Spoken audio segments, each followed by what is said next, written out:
स्वर्ण समाज के लोगों ने जेबीकेएसएस के केंद्रीय अध्यक्ष जयराम महतो को लोकसभा आम चुनाव 2024 में अपना समर्थन देने की बात कही है। गिरिडीह के कोर्ट रोड स्थित रंजित रेस्ट हाउस में स्वर्ण समाज की हुई एक बैठक में यह निर्णय लिया गया। बैठक में मुख्य रूप से जेबीकेएसएस के केंद्रीय अध्यक्ष जयराम महतो भी उपस्थित थे।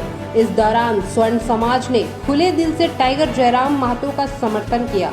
बैठक में स्वर्ण समाज के लोगों ने कहा कि जयराम महतो झारखंड की और यहाँ के लोगों की बात करते हैं, इसलिए स्वर्ण समाज पूरी तरह से झारखंड की आवाज को बुलंद करने वालों का अपना पूर्ण समर्थन देगा। वहीं जयराम महतो ने कहा कि राजनीतिक गलियारों में हम पर जाति विशेष को लेकर काम करने की बातें कही गई है, जो बिल्कुल गलत है। कहा कि बिहार से झारखंड को अलग हुए 24 साल होने को है, लेकिन झारखंड को जो उपलब्धि और ख्याति मिलनी चाहिए वह अभी तक नहीं मिल पाई है। झारखंड के मिट्टी में जन्मे लोग ही यहाँ का विकास कर सकते हैं। कहा कि हम अल्पसंख्यक, अनुसूचित जाति, जनजाति और सभी वर्गों के साथ मिलकर झारखंड की उन्नति के लिए काम कर रहे हैं।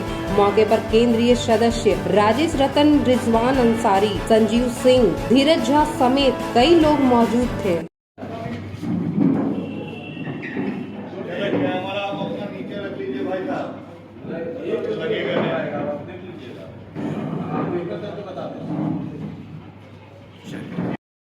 आप लोग कहीं पर भी हम लोगों को बुलाइए, जब बुलाइए हम लोग आप लोगों के लिए उपलब्ध रहेंगे। हम इस मंच से ये बोलना चाहते हैं कि जो सवर्ण आंख बंद करके ये को ले जा रहा है, सभी लोगों को अपील करना चाहते हैं कि उनको वोट दीजिए और उनको मजबूत बनाइए। ये निश्चित कर लेना है हम लोगों को। राजधनवार, क्योंकि मेरा घर राजधनवार है, तो बहुत सारे राजधनवार के इर्द गिर्द जमुआ क्षेत्र के लोग जो हैं, यहाँ पर आशीष सिंह जी, एक बार जोरदार ताली। और इसी तरह उनका सरकार देते रहेंगे। चार इलाके में टाइगर जयराम महतो हाथों को भाई से भाई महतो से विजय बनाए अपने हाथों को मजबूत करने का बैठक हमारे आदरणीय बड़े भाई श्री राजेश रतन, जो स्वर्ण समाज और हमारे दल के केंद्रीय सचिव हैं, उनके माध्यम से आहूत की गई थी। चूँकि जब से हम लोग 2 साल का जो हमारा अभी राजनीतिक जीवन रहा, उसमें बहुत सारे उथल पुथल देखने को मिला, बहुत सारी भ्रामक बातें, मिथ्या चीज़ों का प्रचार प्रसार किया गया कि हम लोग किसी जाति विशेष, दल विशेष के लोग हैं। तो आज उन तमाम मिथकों को तोड़ने का हम लोगों ने हमेशा प्रयास किया। चूँकि हम लोग झारखंडियत की लड़ाई लड़ रहे हैं, लेकिन चूँकि उन लोगों के पास IT सेल मजबूत था, उन लोगों के पास ग्राउंड में लोग मजबूत थे, लेकिन लिहाजा उन बातों का हम लोग खंडन करते हुए आज बड़े भाई श्री राजेश रतन जी के द्वारा आवत इस बैठक में हमारे बड़े भाई सिंह जी, हमारे बैठे हमारे छोटे भाई झा जी, और कुल मिलाकर आज हम लोग ये संदेश देने का कार्य कर रहे हैं कि झारखंड की मिट्टी में, इस भूभाग में बसबसाव करने वाले तमाम तबके, तमाम संप्रदाय, सभी लोगों की ये लड़ाई है। ये लड़ाई किसी जाति विशेष, किसी धर्म विशेष की नहीं है। ये अपितु संपूर्ण झारखंड के भूभाग में बसबसाव करने वाले तमाम लोगों के हक अधिकार की लड़ाई है, जो आज अलग झारखंड राज्य के 24 वर्षों में भी वो अधिकार उन्हें मिल नहीं पाया है। आज चूँकि स्वर्ण समाज की बैठक में उपस्थित हुए हैं, तो मैं आपको इन चीज़ों को भी अवगत कराना चाहूँगा कि ऐसा नहीं है कि बिहार में या उत्तर प्रदेश में स्वर्ण लोग नहीं रहते हैं, अल्पसंख्यक लोग नहीं रहते हैं, लेकिन हमारा ये अधिकार है कि हमारी जो सीमा में रहते हैं उनको आगे आने का अवसर मिले। आज आप राजनीतिक दलों की बात कीजिए, उन्होंने अगर स्वर्ण समाज को नेतृत्व करने का अवसर भी दिया तो वो हमारे राज्य के नहीं है। वो राजेश रतन नहीं है, वह संजीव सिंह जी नहीं है, वह कहीं ना कहीं रविंद्र पांडे जी आ जाते हैं औरंगाबाद से, वह जो भी आते हैं वह अन्य राज्यों से चले जाते हैं।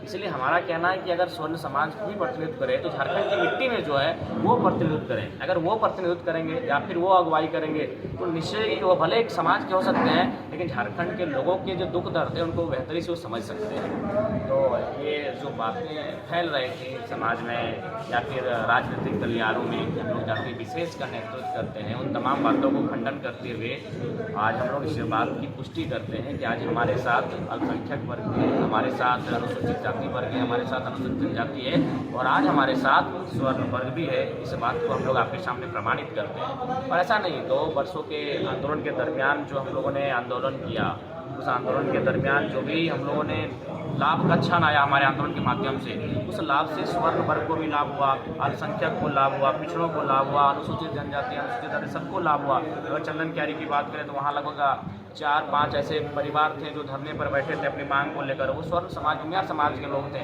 हम लोगों ने एकदम सशरीर समर्थन दिया और उस काम को हम लोगों ने हासिल किया, उनके अधिकार को दिलाने का कार्य किया। इसी प्रकार गोमिया में, तो कभी रामगढ़ में, तमाम जो भी समाज हैं, अगर उनको हमारी आवश्यकता पड़ती है तो उनके साथ हम लोग कंधे से कंधा मिलाकर खड़ा होते हैं। तो ऐसी कोई बात नहीं है, लेकिन चूँकि राजनीति में हम लोग का सफ़र नया है तो लोग भ्रम फैलाने की स्थिति में लाके खड़ा करते हैं। लेकिन आज उम्मीद है कि आज के इस कार्यक्रम से, आज के इस मीडिया की कॉन्फ्रेंस से इस बात की पुष्टि हो जाएगी कि हमारी लड़ाई जो है वो झारखंडियत को बचाने की लड़ाई है।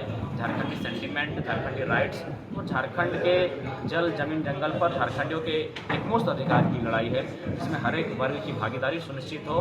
हम लोग ये पहल कर रहे हैं और निश्चय ही जैसे जैसे आगे बढ़ेंगे सभी लोग आएंगे।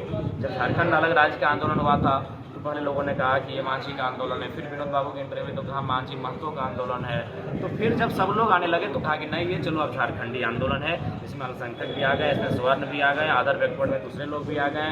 तो कुल मिलाकर ये जब स्टार्टिंग होता है तो निश्चय ही एक खास जगह से होता है, एक खास सीमा से होता है। लेकिन जब वो विचारधारा जब फैलती है तो पूरे राज्य में फैलती है, पूरे देश में फैलती है। और जिस विचारधारा को हम लोग प्रचार प्रसार कर रहे हैं वो किसी व्यक्ति विशेष, जाति विशेष की नहीं है, झारखंड के तमाम शोषित, वंचित, पीड़ित लोगों के लिए। आज अगर आप प्रथम परीक्षाओं की करें तो जो परीक्षाएं कैंसिल होते हैं, वो परीक्षा कैंसिल में शामिल होने वाले बच्चे किसी एक जाति के नहीं होते हैं, वो सिर्फ मध्य जाति के नहीं होते हैं। वो बच्चे, वो भाई बहन स्वर्ण भी होते हैं, अल्पसंख्यक भी होते हैं, SC, ST, minority, other backwards भी होते हैं। तो इसलिए ये भ्रम था, उस भ्रम की स्थिति में लोग जी रहे थे। लेकिन हम लोग चाहेंगे ये नव झारखंड के निर्माण को पुनः से स्थापित करने की लड़ाई है और ये राजनीतिक लड़ाई संभव इसीलिए हो पाएगी जब सभी की भागीदारी हो।